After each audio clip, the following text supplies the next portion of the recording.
Well, ihr Lieben, guten Abend und herzlich willkommen hier im Gospel Life Center. Es ist Freitagabend, Punkt 19 Uhr, Felsenfest, unser Bibelstudienabend, und wir freuen uns riesig, dass ihr eingeschaltet habt an diesem Abend. Heute Abend zum ersten Mal habe ich sogar ein Live-Publikum. In diesem großen Raum haben sich einige versammelt, man hört das. Nach so einer langen Zeit, es ist schon ein tolles Gefühl, viele Geschwister zu sehen. Und ich werde am Ende von unserem Gottesdienst heute Abend erklären, wenn du dabei sein möchtest, nächsten Freitagabend, habt ihr die Möglichkeit und wir werden euch erklären, wie man das machen kann. Aber zuerst, wir wollen gleich in unser Studium hineinsteigen und wie jeden Freitagabend, bevor wir beginnen, wir singen ein Gebet. Und dieses Lied hat für mich neue Tiefe gewonnen. Wir singen es jeden Freitagabend, aber das hat eine besondere Bedeutung. Herr, öffnet mir die Augen. Herr, öffnet mir den Herz. Ich möchte dich sehen. Wir wollen nicht nur Schönes aus Gottes Wort lernen, wir wollen ihn besser erkennen, wie er wirklich ist. So, sing mit mir, wo du bist zu Hause oder hier in diesem Raum, und lass uns unser Herzen für Jesus öffnen, für sein Wort und für das, was er uns geben möchte.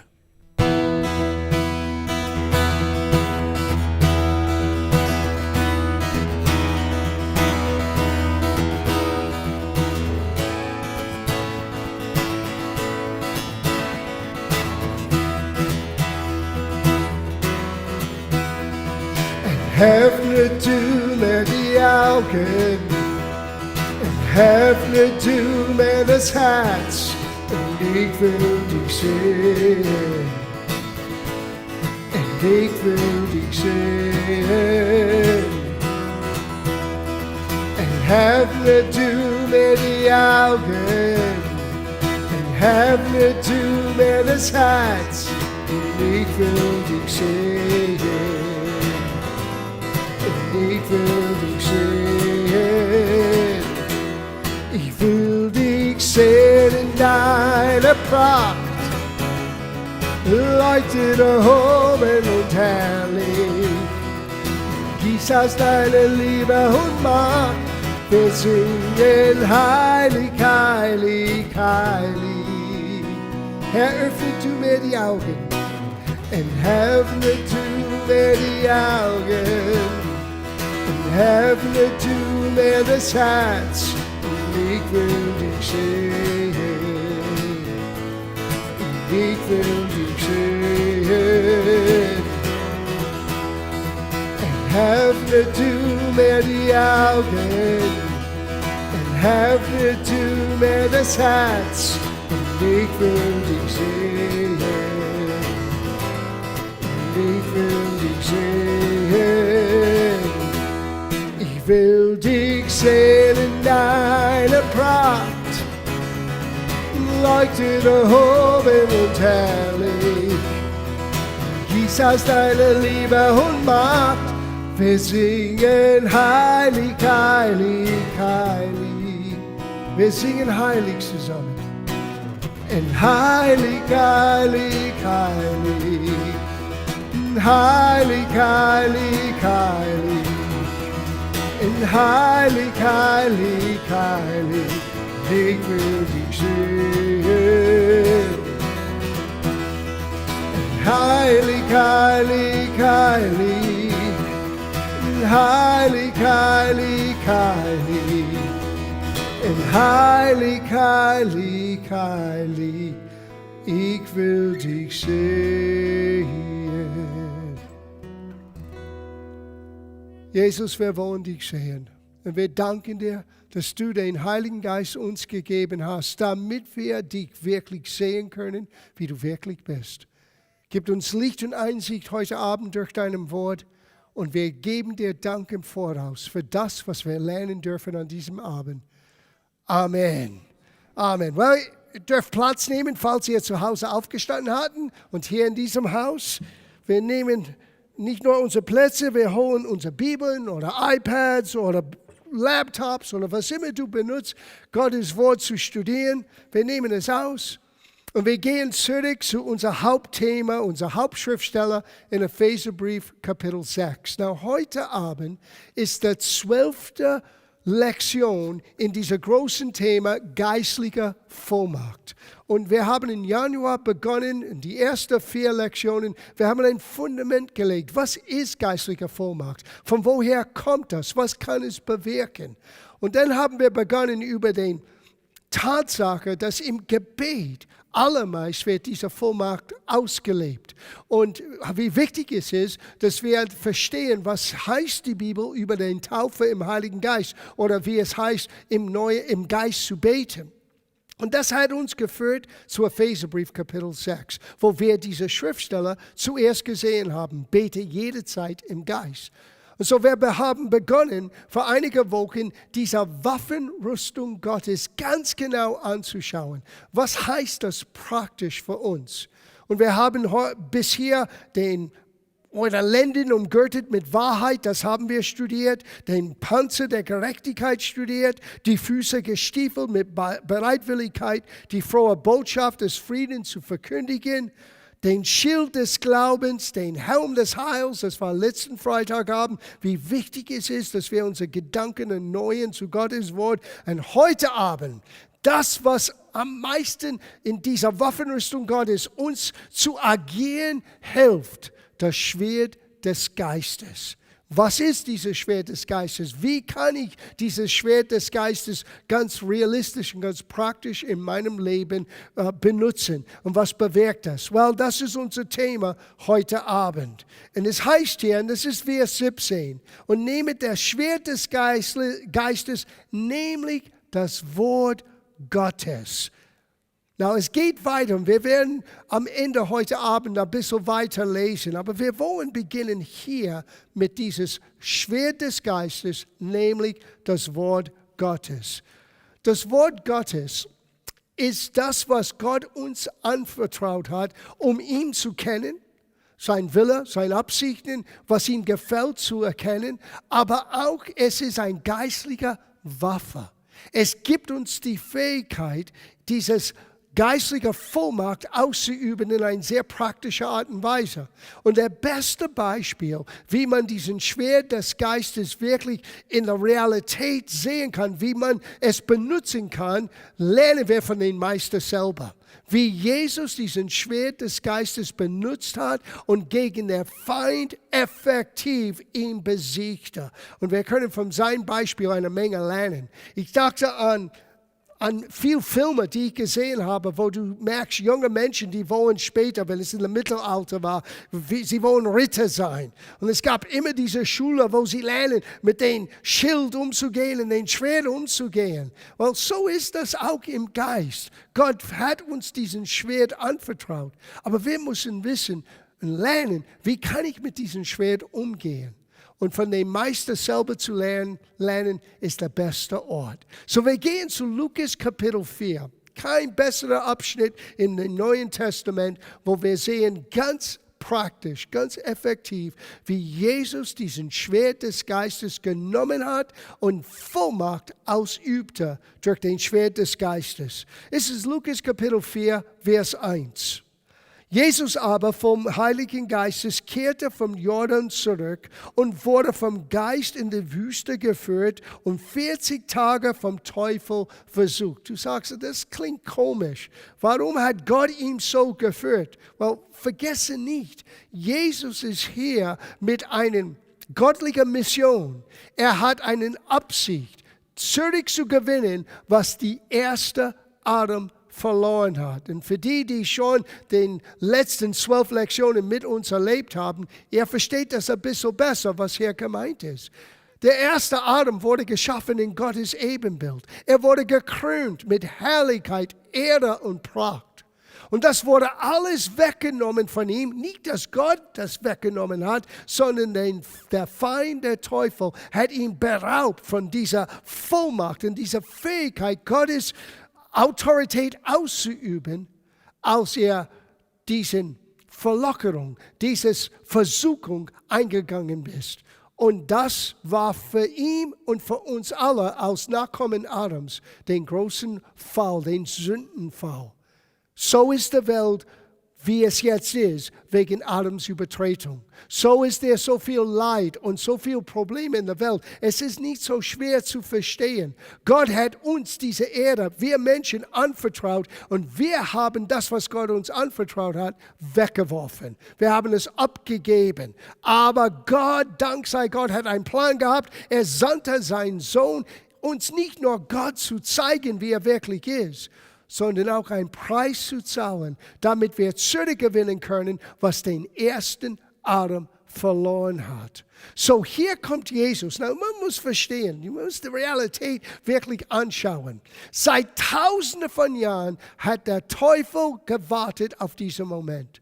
Sieh, Gott hat ihm im Garten Eden gesagt, dass die Same des Fraus wird dein Kopf zertreten. Er wusste, einer wird kommen und er wird alles wegrauben, was ich selber gerade jetzt gestohlen habe.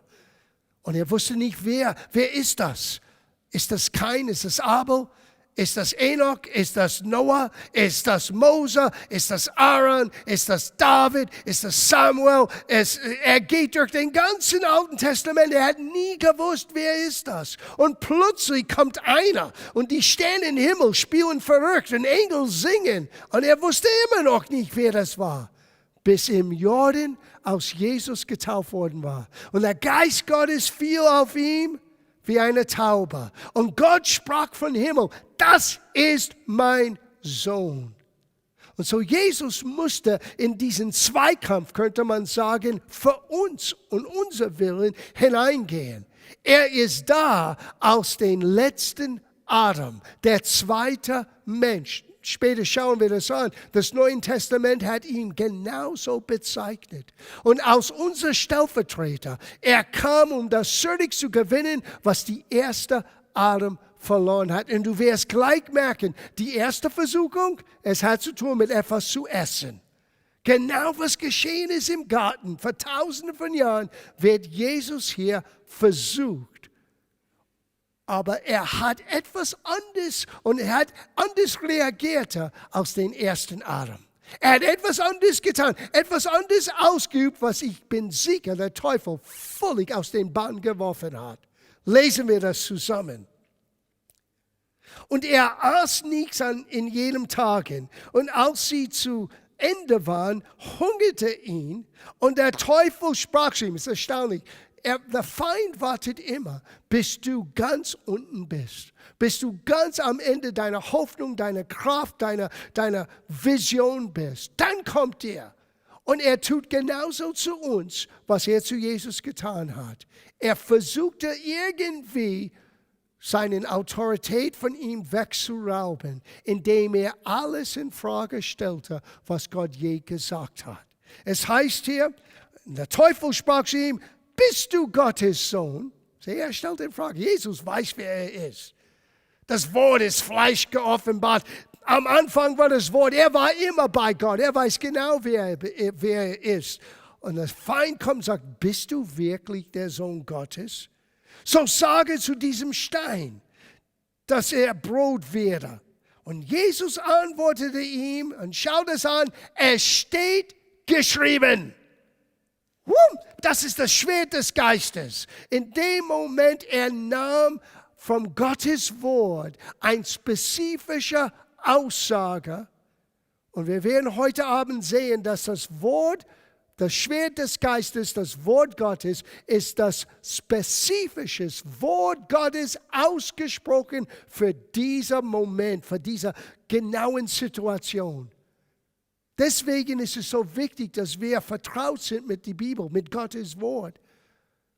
Es ist nicht, dass wir den ganzen Buch auswendig kennenlernen müssen. Wir müssen vertraut sein mit Gottes Absicht, mit Gottes Wille, mit das, was Gott sagte. Und wenn dieser böse Tag kommt, und das hat Paulus in Epheserbrief Kapitel 6, das alles angefangen mit an dem bösen Tage, dass wir fähig sind, unser Feld zu behalten. Und diese bösen Tage kommen genauso wie bei Jesus. Er hat Hunger gehabt. Er war physisch schwach. Und dann kommt der Feind. Und was tut Jesus? Er nimmt diesen Schwert des Geistes und er sagt, es steht geschrieben, der Mensch lebt nicht vom Brot allein. Na, du würdest denken, der Teufel ist überrascht. Er war nicht bereit für das. Die erste Adam, der neben Eva stand, als der Teufel hat gesagt, hat Gott wirklich gesagt, du darfst nie von das Ding anfassen? Sieh, so fängt es an. Gott hat nie gesagt, du kannst es nicht anfassen. Das, was er in Garten Eden gesagt hat, er sagte, du darfst von das nicht essen. Und so er hat hinterlistig gesagt, ja, du kannst es anfassen, schau, nichts ist passiert. Und Adam ist das angegangen.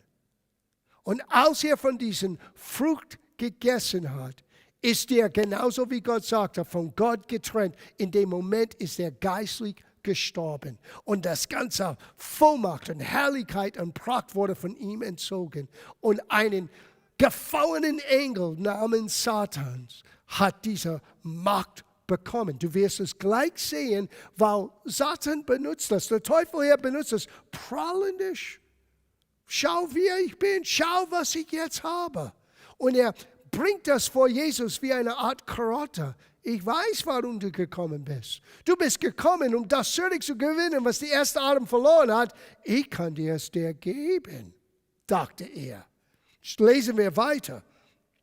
Es heißt in Lukas Kapitel 4, Vers 5. Da führte ihn aber auf einen hohen Berg und zeigte ihm alle Reiche der Welt in einem Augenblick. Und der Teufel sprach zu ihm, der will ich dir alle diese Herrschaft und ihre Herrlichkeit geben, denn sie ist mir übergeben und ich gebe sie, wem ich will. Aber bevor wir weiterlesen, wenn das würde nicht Wahrheit sein, würde das keine Versuchung sein. Wenn Jesus wusste, na, das stimmt nicht, du hast keine Herrlichkeit, du hast keine Herrschaft, dann ist es keine Versuchung. Aber Jesus hat es nicht in Frage gestellt. Jesus wusste, dass die Herrlichkeit und die Herrschaft, die der Teufel hatte, war eigentlich unsere Herrschaft, unsere Herrlichkeit, die Gott uns ursprünglich als Nachkommen Adams gegeben hat. Aber der erste Adam hat es verloren. Aber dank sei Gott, der letzte Mensch, der letzte Adam, meine ich, der zweite Mensch, er ist gekommen. Und schau, wie er gegen diese Versuchung widerstanden hat. Es heißt hier,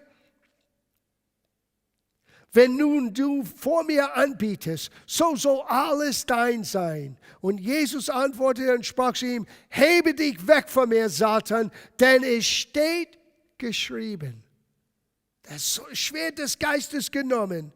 Du sollst den Herrn, deinen Gott, anbeten und ihm allein dienen. Das war schon eine Überraschung. Er war nicht bereit, das zu hören. So er geht noch weiter und das ist für uns eine heikle Situation. Der dritte Versuchung ist, was er oftmals mit uns Christen versucht. Well, wenn ich nicht mit meinem Verlocken ihm irgendwie abbringen kann von dem Plan und Absicht Gottes, dann werde ich versuchen, die Bibel zu benutzen. Ich werde eine falsche Auslegung geben und schauen wir mal, ob er dieses schluckt und selber gebunden wird. Schauen wir das an. Wir lesen weiter in Lukas, Vers 9. Er aber führte ihn gegen Jerusalem und stellte ihn auf einen Zinne des Tempels und sprach zu ihm, bist du Gottes Sohn, so stürze dich von hier hinab, denn es steht geschrieben. Now, das ist interessant. Als der Teufel Gottes Wort zitierte, war es kein Schwert des Geistes. Es war nur Allgemeinwissen. Und er versuchte mit das Allgemeinwissen aus der Bibel, Jesus in eine Falle hineinzuführen. Weil es steht geschrieben, er wird seinen Engel deinethalben Befehl geben, dich zu behüten. Und sie werden dich auf den Händen tragen, damit du nicht etwa deinen Fuß an einen Stein stoßest. Das stimmt, das ist wirklich in den Psalmen. So heißt das dort. Aber Jesus antwortete und sprach zu ihm, es ist gesagt. Und dann wurde ein spezifisches Wort für diesen Moment. Man könnte das so sagen, es steht aber auch geschrieben, du. Es ist auch in den Psalmen, aber es steht auch geschrieben, du sollst den Herrn, deinen Gott, nicht versuchen. Na, das war auch ein Hammer, weil der Teufel versucht, Gott im Fleisch in Versuchung zu bringen. Und Jesus mit diesen dritten Versuchung hat uns etwas beigebracht, wie wir zu dem Wort Gottes gehen können. Und aus das Wort Gottes das, was wir nennen, das Schwert des Geistes nehmen. Now, wir müssen verstehen hier, was hier gemeint ist. Und für die, die schon länger dabei sind, in den letzten Wochen, wo wir das studiert haben, Paulus hat Timotheus gesagt, es ist unsere Aufgabe, das Wort Gottes richtig zu schneiden. Ich lese das nochmals, 2. Timotheusbrief, Kapitel 2, Vers 15. Gib dir Mühe. Sieh, das tun wir heute Abend. Man könnte schon einen Film anschauen heute Abend. Man könnte schon zu Hause bleiben, nicht hier reinkommen an einen Bibelstudienabend. Und doch, wir haben uns entschieden, uns Mühe zu geben, um zu lernen. Warum? Weil wir wollen wissen, wie Gott wirklich ist. Und deswegen hat er uns sein Wort gegeben. So er sagte, gib dir Mühe, die Gott aus bewährt zu erweisen, als einen Arbeiter, der sich nicht zu schämen braucht. Manchmal Christen schämen sich, weil sie haben gewisse Dinge geglaubt, die nicht wirklich Wahrheit waren. Die waren vielmehr ihre Wahrnehmung, die waren vielmehr jemands Meinung, aber es war nicht wirklich Wahrheit. Gott möchte nicht, dass wir irgendwann uns schämen müssen. Der sich nicht zu schämen braucht, der das Wort der Wahrheit richtig behandelt, heißt es hier, der Elberfelder sagt, richtig schneidet. Gottes Wort muss richtig auseinander getrennt. Wie der Teufel sagte, es steht geschrieben. Es stimmt, es steht geschrieben. Aber aus dem Zusammenhang, du kannst Gott nicht versuchen, oh, du hast versprochen dies und jenes, so ich probiere das aus. So geht es nicht mit Gott. Man kann Gott nicht in dieser Form versuchen. Und Jesus hat das Wort benutzt. Es wurde gesagt, ein spezifisches, ausgesprochenes Wort für den Moment. Und das bringt uns eigentlich zu dem Kern, von was wir anschauen wollen, den Unterschied zwischen das Logos und der Rhema. Es gibt zwei Hauptworte, übersetzt Wort im Neuen Testament. Logos, L-O-G-O-S. Und dieses Wort bedeutet, man könnte es so verstehen, den allgemeinen, bekannten Willen Gottes. Die Bibel ist Gottes Logos. Und wir forschen in den Logos, damit wir Gott besser kennen können, verstehen können. Aber Gott möchte uns auch befähigen, dass wenn wir es brauchen, dass wir das zweite Wort in Realität umsetzen können. Und das ist das Wort Rhema. Eine spezifische Aussage von Gottes Wort für eine spezifische Situation genau passend. Und das ist das Schwert des Geistes. Na, als ich ein junger Christ war, ich hatte es immer gehört, man muss warten, bis Gott dir ein Rhema gibt. Und es gibt Momente, wo Gott spricht spezifisch zu uns, macht etwas lebendig in uns. Und das möchte man nicht verneinen. Es ist ganz wichtig. Jesus sagte, meine Schafe hören meine Stimme. Der Geist Gottes leitet und führt uns. Und die gelernt haben, vom Gottes Geist geleitet zu sein, die sind die reife, erwachsene Kinder Gottes. Aber Paulus sagte, du nimmst den Rhema. Du kannst den Rhema ergreifen, wenn du es brauchst. Vorausgesetzt, dass du Zeit in den Logos Gottes vollbracht hattest, dass du weißt, was geschrieben steht. Und nicht nur willkürlich irgendetwas ausdenkt oder nicht nur aus dem Bauchgefühl etwas sagt. Nein, du weißt es.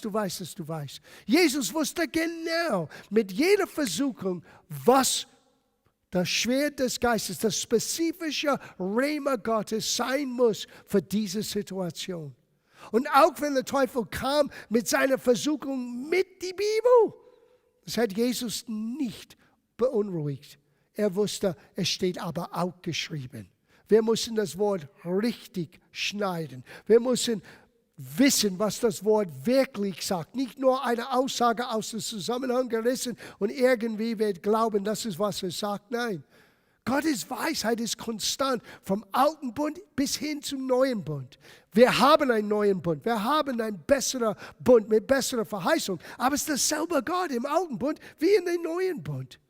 Und wir können auch von dem alten Bund lernen, wie er ist und wie wir sein können, wenn wir in ihm bleiben.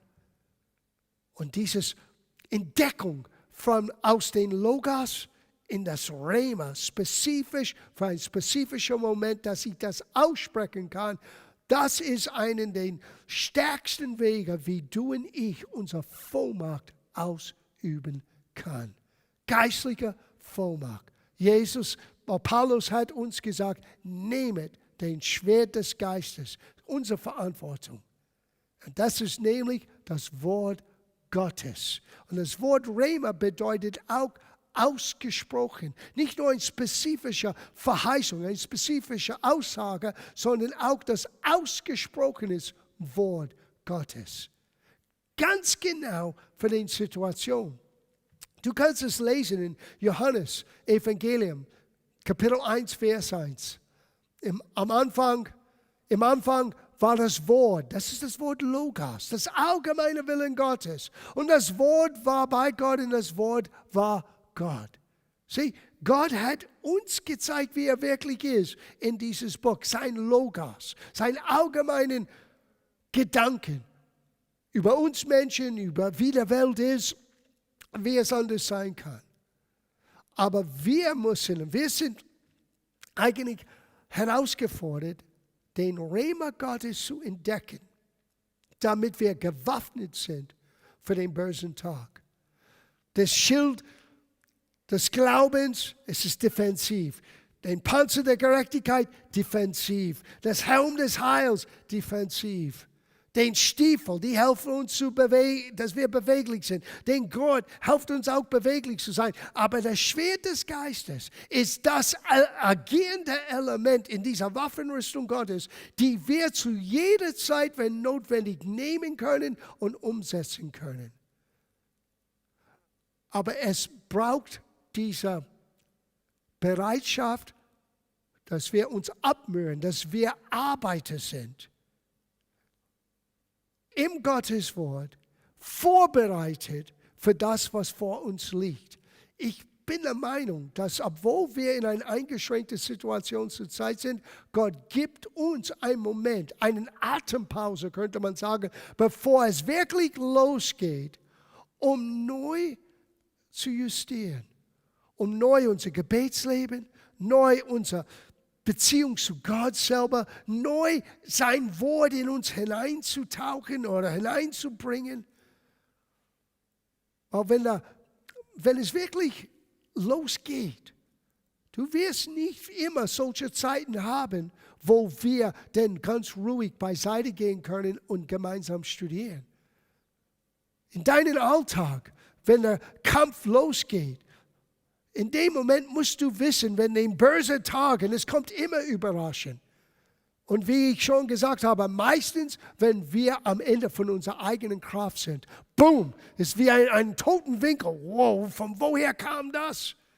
In dem Moment mussten du und ich, wir müssen wissen, was Gottes Logos für jede Situation sagt, damit wir den Schwert des Geistes, dieses Rhema, spezifischer, ausgesprochenen Gedanken Gottes in meinen Kampf hineinbringen kann. Und es wird genauso dasselbe Auswirkung haben für uns heute als damals für Jesus. Es steht geschrieben. Es steht geschrieben. Es steht geschrieben. Der Rhema Gottes ist Gottes Waffe, die er uns anvertraut hat, damit wir fähig sind, den Feind zu besiegen. Now, ich möchte zurückkehren zu einem Gedanken, die wir letzte Woche angeschaut haben, aber wir schauen das von einer anderen Perspektive an. Wir haben über Gedanken letzte Woche gesprochen, weil unser Thema war das Helm des Heils. Aber lass uns Jesaja 55 ein bisschen genauer anschauen bezüglich, was wir gerade gehört haben, diesen Schwert des Geistes. Vers 10 und Vers 11 wollen wir lesen.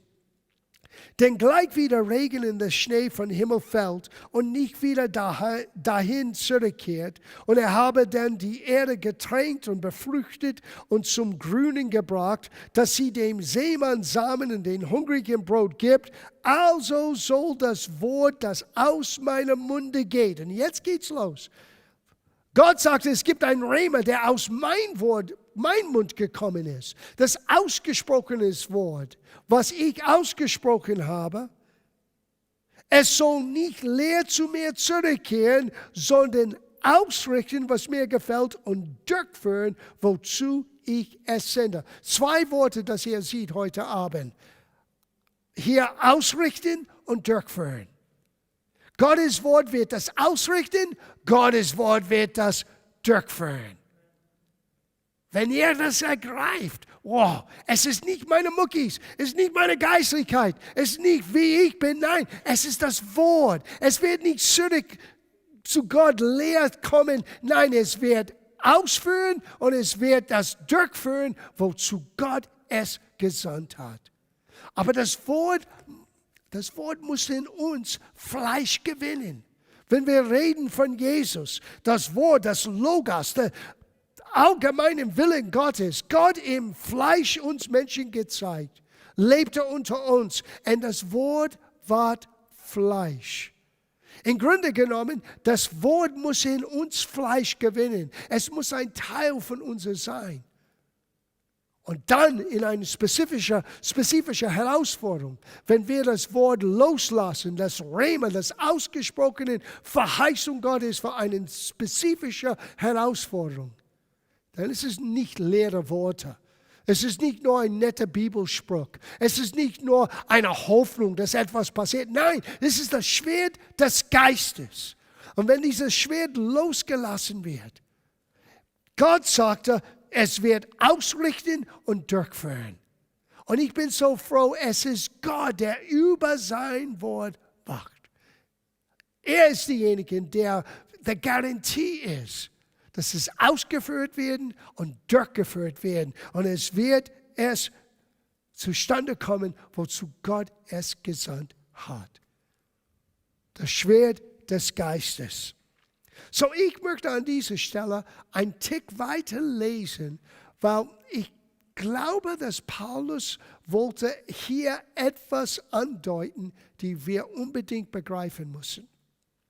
Ich habe festgestellt, dass diese Waffenrüstung Gottes ist allermeist wirksam in meinem Leben, wenn ich in Gebet bin. Nicht einschränkend auf Gebet. Oftmals brauche ich das Schwert des Geistes mitten in meinen Alltag. Yes.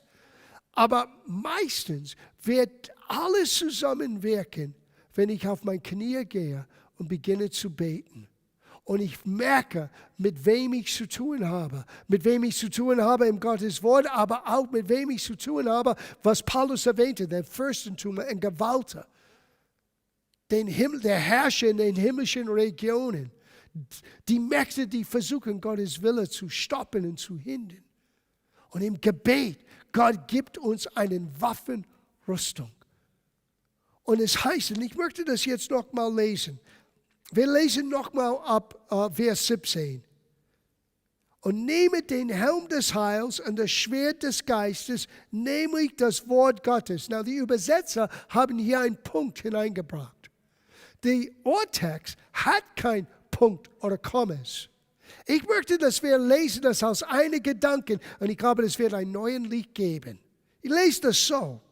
Und bei allem, und das Schwert des Geistes, nämlich das Wort Gottes beim allem Gebet und Flehe, aber bete jede Zeit im Geist. In anderen Worten, einer der effektivsten Bereiche, wo du und ich das Wort Gottes, das Schwert des Geistes benutzen können, ist in unser Gebetsleben.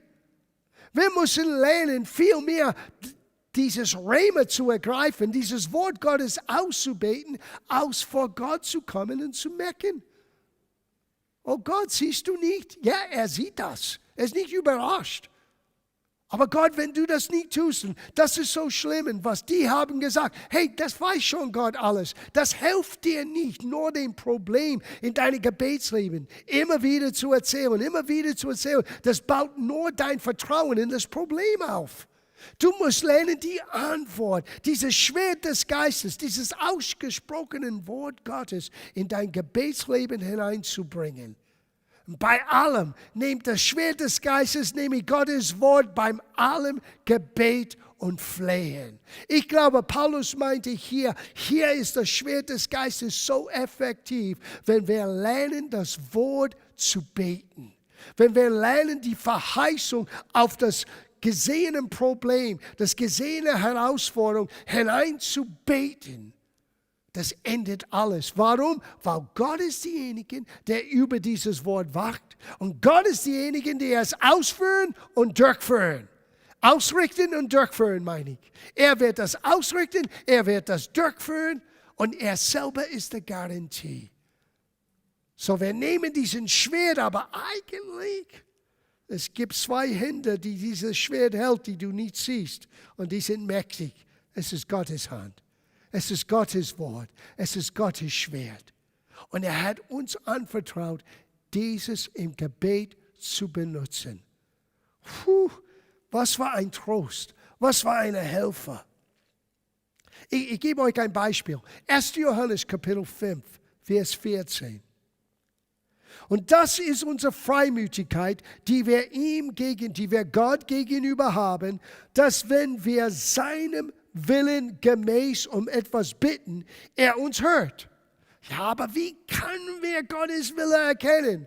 Hier, das Logos, den allgemeinen Willen Gottes, zeigt uns, oder der allgemeinen Wort Gottes zeigt uns sein Logos, sein Wille. Sein Wort ist sein Wille uns gegeben. Und die Freimütigkeit werden wir gewinnen, wenn wir so in diesem Logos leben, dass wir es holen können, dieses spezifische Rema für den Moment, weil wir wissen, das ist der Wille Gottes. Das ist die Verheißung Gottes. Deswegen hat Paulus gesagt, jede Verheißung Gottes ist Ja und Amen. Weil Gott ist die Garantie. Gott steht hinter diesen Verheißungen. Und er sagte, das ist die Freimütigkeit, wenn wir seinem Willen gemäß um etwas bitten, er uns hört. Und wenn wir wissen, dass er uns hört, um was wir auch bitten, so wissen wir, dass wir das Erbetene haben, dass wir von ihm erbeten haben. Sieh, Gott ist nicht nur der Gott, der unsere Gebete hört, er ist der Gott, der unsere Gebete erhört. Wenn wir kommen mit seinem Willen. Wenn wir kommen gemäß seinem Willen, wenn wir kommen mit das Wort. In anderen Worten, wir benutzen das Schwert des Geistes in unser Gebetsleben, nicht gegen Gott, sondern wir geben Gott etwas, wobei er arbeiten kann, statt nur unsere Probleme zu erzählen. Sieh, Gott sieht jede Situation, jede Herausforderung, jeder traurige Moment. Und Gott möchte uns helfen in all diese Situationen. Paulus hat das entdeckt, als er durch großen Trübsal ging und sagte, Gott, kannst du diese Situation nicht ändern? Gott sagte, meine Gnade genügt. Und Paulus hat es am ersten Mal nicht verstanden. Es musste 3-mal kommen, bis er gemerkt habe, okay, jetzt verstehe ich. Wenn ich schwach bin, Gott ist am Wirken, trotz meiner Schwachheit. Er sagte, sogar ich habe gelernt zu rühmen in meiner Begrenztheit, wo ich am Ende bin von mir selber, weil jetzt weiß ich, dieses Schwert des Geistes, beten das Wort Gottes aus. Gott ist derjenige, der das ausführen wird, der das durchführen wird, ausrichten wird. Er ist am Wirken in deinem und meinem Leben, wenn wir diesen Schwert des Geistes ergriffen haben. Die Verantwortung liegt bei uns. Gott gibt uns die Werkzeuge, die wir brauchen. Wir müssen aber den Grundsatzentscheidung treffen. Ich möchte mich so beschäftigen mit Gottes Logos, dass ich fähig bin, in jeder erdenklichen Situation den passenden Rhema, den passenden, ausgesprochenen, spezifischen Gedanken Gottes zu nehmen, in meinen Mund zu legen, sei es in mein Bekenntnis oder auf meine Knie, mein Gebetsleben. Und das bewirkt in uns Freimütigkeit. Und das ist, was wir, ihr Lieben, brauchen in der Gemeinde.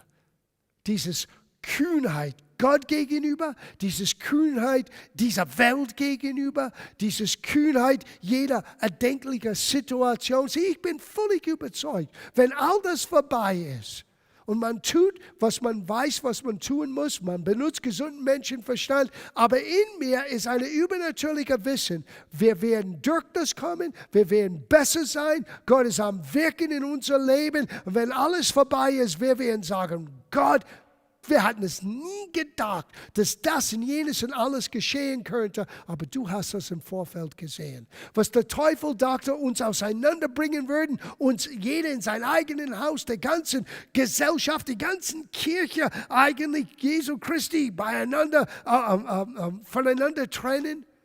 Und es wird genau das Gegenteil bewirken. Eine neue Einheit, eine neue Wertschätzung, einen neuen Tiefgang, einen neuen Hunger, Gott zu kennen, ein neues Verständnis, was Gottes Wort zu sagen hat, eine neue Fähigkeit, dieses Schwert des Geistes zu benutzen. Es steht geschrieben. Wow. Freimütigkeit ist uns so notwendig. Und ich schließe ab mit, was Paulus sagte. Er sagte hier, wir lesen das zu Ende. Er sagte hier, bei allen Gebet und Flehen, aber betet jede Zeit im Geist und wachet zu diesem Zwecke in aller Anhalten und Flehen für alle Heiligen. Das heißt für alle Christen, aber er geht ein Stück weiter. Vers 19, auch für mich. Na, wozu? Damit mir ein Wort gegeben werde, so oft ich meinen Mund auftue, freimütig. Sieh, genau was Johannes erwähnte, das ist unsere Freimütigkeit. Warum? Weil wir kommen mit den Rhema, wir kommen mit den Schwert des Geistes in unser Gebet und das bewirkt in uns Freimütigkeit. Und Paulus sagte, bete für mich. Und ich sagte selber, bete für John, bete für Stefan, bete für jeder von uns, die berufen sind, das Wort zu verkündigen. Warum? Damit wir unsere Freimütigkeit nie verlieren.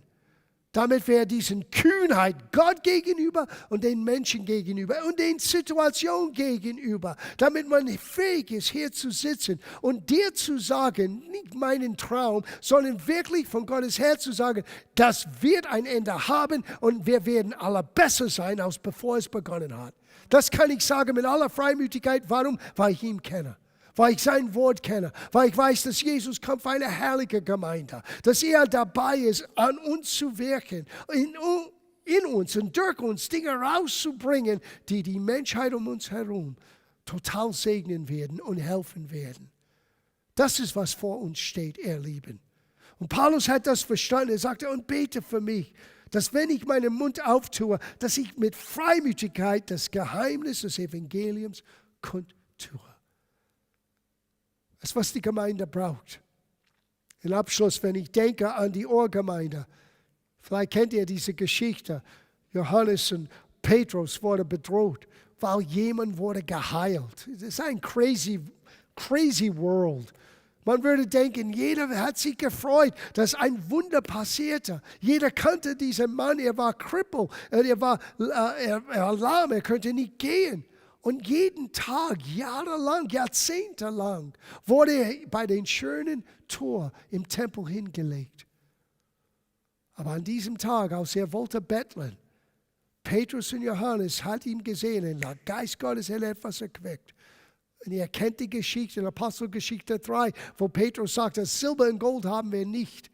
Aber was wir haben, die hatten etwas. Die hatten eine Freimütigkeit. Die haben ein Wissen. Die hatten ein Rhema für den Moment. Die haben den Schwert des Geistes genommen für diese spezifische Situation. Die haben das nicht zu jeder Krüppel oder zu jeder gelähmte Mensch getan, überall. Das gab Momente, wo Gott hat diese spezifische Bedeutung oder spezifische Anweisung gegeben. Tu es jetzt. Was wir haben, wir geben dir. In den Namen Jesu, steh auf Und Tausende von Menschen haben das erlebt. Und Tausende von Menschen sind zu Jesus gekommen. Aufgrund von dieses einem Wunder, die man nicht widersprechen könnte. Und was ist passiert? Johannes und Petrus landeten im Gefängnis und wurde befohlen, nie mehr in diesen Namen Jesus zu predigen. Und dann gehen sie zurück in die Gemeinde. Und was tun sie? Beten sie ihr Problem? Sagen sie, oh Herr, warum hast du das zugelassen? Was haben wir falsch getan? Wir wollten nur Menschen helfen und es tut uns leid, vielleicht haben wir etwas falsch. No, all das haben sie nicht gebetet. Sie haben völlig anders gebetet. Herr, du hörst ihre Drohungen, aber du bist der Herr der Himmel und Erde. Du hast Himmel und Erde geschaffen. Und dann haben sie etwas Radikales getan. Das möchte ich im Abschluss lesen. Apostelgeschichte, Kapitel 4, Vers 29. Und nun, Herr, siehe ihre Drohungen und verleihe deinen Knechten mit aller Freimütigkeit dein Wort zu reden. Und hier, indem du deine Hand ausstreckst zur Heilung. Und das Zeichen und Wunder geschehe durch den Namen deines heiligen Sohnes Jesus. Und als sie gebetet hatten, erbebte die Stätte, wo sie versammelt waren, und sie wurden alle mit dem Heiligen Geist erfüllt und redeten das Wort Gottes mit Freimütigkeit. Ihr Lieben, Freimütigkeit ist das Resultat von einem offenen, ehrlichen Leben, die wir vor Gott leben können. Freimütigkeit ist, was wir gewinnen, wenn wir ihn kennen. Freimütigkeit ist, was wir bekommen, wenn das Logos wird in uns Fleisch sein. Es wird in uns am Leben sein. Wenn wir in der Lage sind, das Wort so zu erkennen, dass wir in jeder Situation zu den Schwert des Geistes greifen können und das ausgesprochene spezifische Antwort Gottes in dem richtigen Moment freisetzen. Und es kann sein in dein Leben, durch dein Bekenntnis, es kann sein in dein Gebetsleben. Wie oft habe ich das erlebt auf meine Knie und wir beten für gewisse Situationen und dann plötzlich merke ich eine spezifische Verheißung, eine spezifische Führung von Gottes Geist. Und ich beginne mit einer neuen Freimütigkeit aufzustehen und vor Gott und für den unsichtbaren Welt den Verheißung und den Willen Gottes zu proklamieren. Und ich merke, das ist nicht aus meiner Emotion, es ist nicht aus mir selber, es war das Schwert des Geistes. Dieses Rhema, dieses spezifische Einzig Gottes aus seinem Logos, aus Rhema, aus Waffe, aus Schwert für diesen Moment. Ihr Lieben, diese letzten Wochen waren für mich so bereichernd. Ich habe das gesagt für 5 oder 6 Wochen. Wenn man redet über die Waffenrüstung Gottes, man denkt mehr an den Kinderdienst und wie man die Kinder etwas Nettes beibringen. Das tun wir und das ist schön zu machen. Aber das ist so tiefgehend. Was jeder Element von dieser Waffenrüstung Gottes für uns bedeuten kann in unserem Alltag. Sei es den Gurt der Wahrheit, sei es den Stiefel der Bereitwilligkeit. Ich bin bereit, meinen Glauben an Jesus mit anderen zu teilen. Sei es dieser Panzer der Gerechtigkeit, mein Herz zu beschützen, dass kein Verdammnis und keine Minderwertigkeitsgefühle kommt in meinem Leben, trotz meiner Menschlichkeit und trotz meiner Fehler. Ich bleibe und du bleibst auch die Gerechtigkeit Gottes in Christus. Wegen das, was er am Kreuz getan hat, nicht wegen unserer Leistung. Und dann diesen Helm des Heils. Oh, wo der Feind versucht mit feuriger Pfeile uns kaputt zu machen mit Lügen und falscher Denkweise.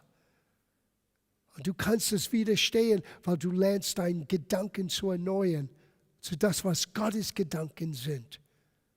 Gott sagte, meine Wege sind nicht eure Wege, weil eure Gedanken sind nicht meine Gedanken. Du kannst diesen Spieß umdrehen. Wenn seine Gedanken wird deine Gedanken sein, deine Wege werden beginnen, auch in Einklang zu sein mit seinen Wegen. Deswegen hat er uns sein Wort gegeben. Lass uns nicht eingehemmt durch diese Welt, hat Paulus gesagt.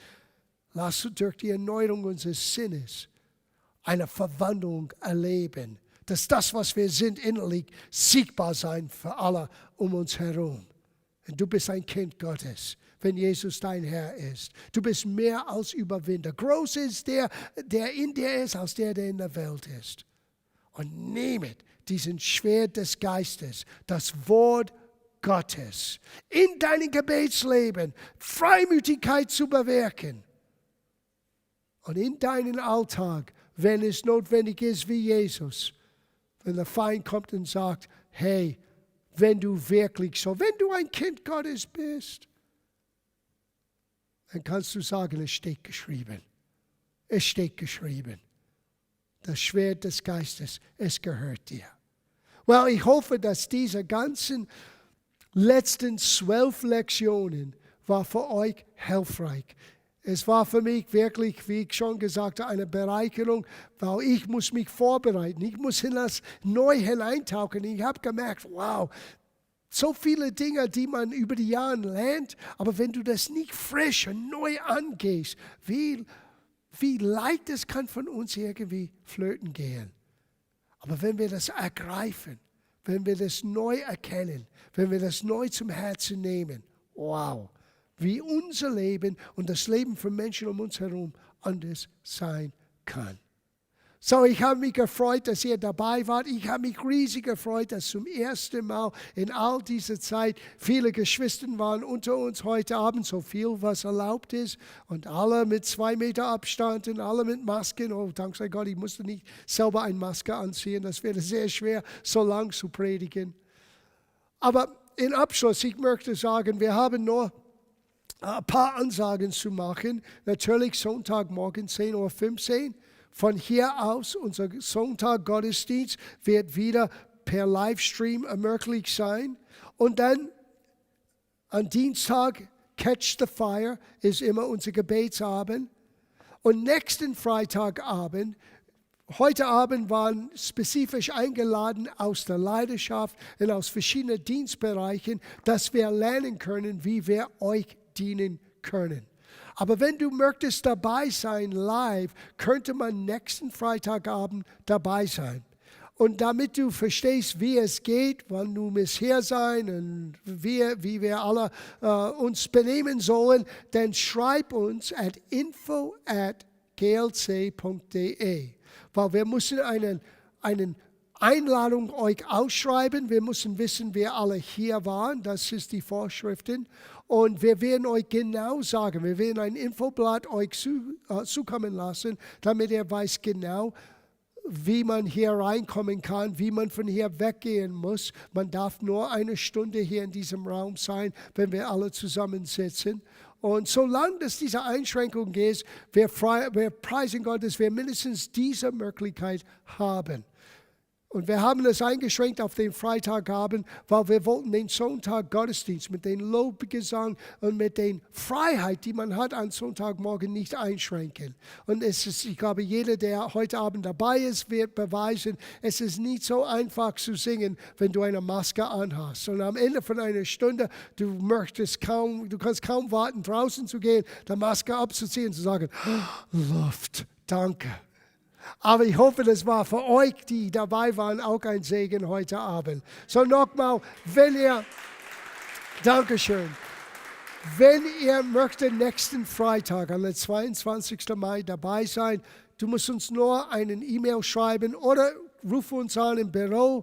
Unsere Büros sind besetzt an Dienstag nachmittags und Freitag nachmittags. Ein E-Mail ist das einfachste Weg, weil das wird jeden Tag gelesen und wir werden euch dann die entsprechende Info und die Einladung ausschreiben.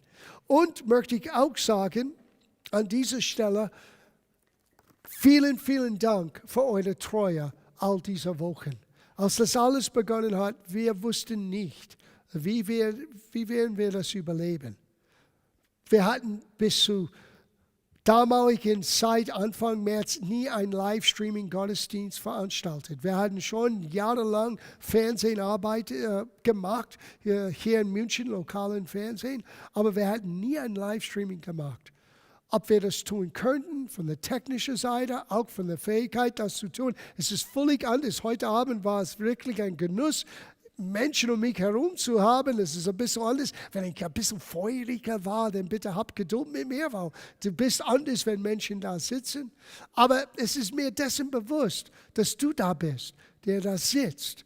Wenn ich in diese Kamera schaue, es gibt lauter Einzelmenschen oder ein Ehemann, Ehefrau, die zu Hause sitzen. Und ich weiß, dass Gott kommt zu euch, genauso wie Gott hier ist in diesem Raum, in eurer eigenen vier Wände. Und das ist für uns so wertvoll.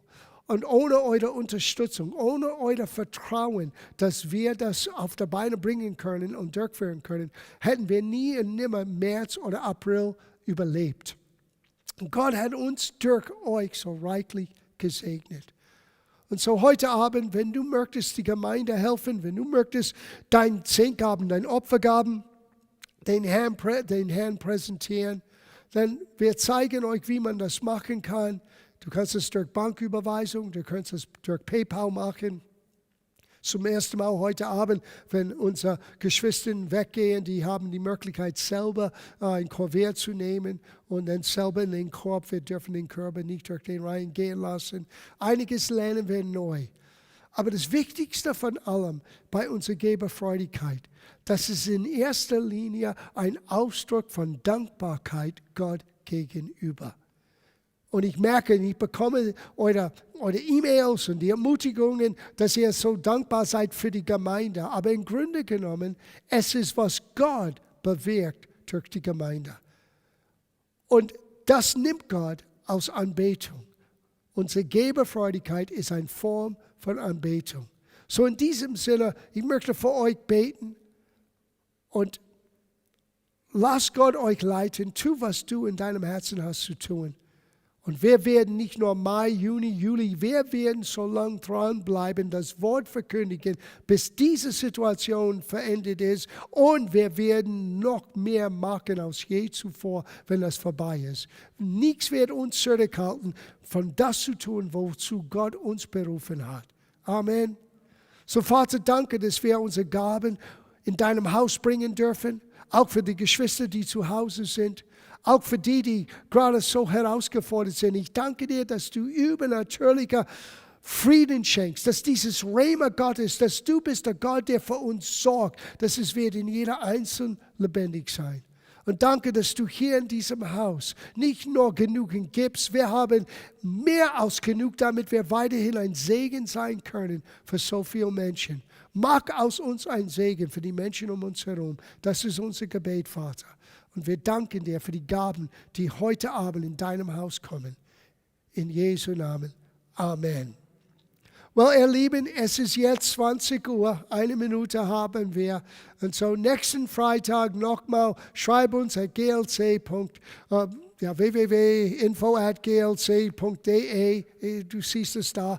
Und lasst uns wissen, dass ihr möchtet dabei sein. Und wir werden euch die Info zukommen lassen. Bis dahin, wir sehen uns Sonntagmorgen für unser Gottesdienst 10:15 Uhr. Ich wünsche euch Gottes Segen. Ziehe die ganzen Waffenrüstung Gottes an. Lass es nicht locker und lass es dein Gebetsleben völlig verändern, weil Gott hat dich ausgestattet mit geistlicher Vollmacht. Schönen Abend noch, schönes Wochenende. Wir sehen uns Sonntagmorgen.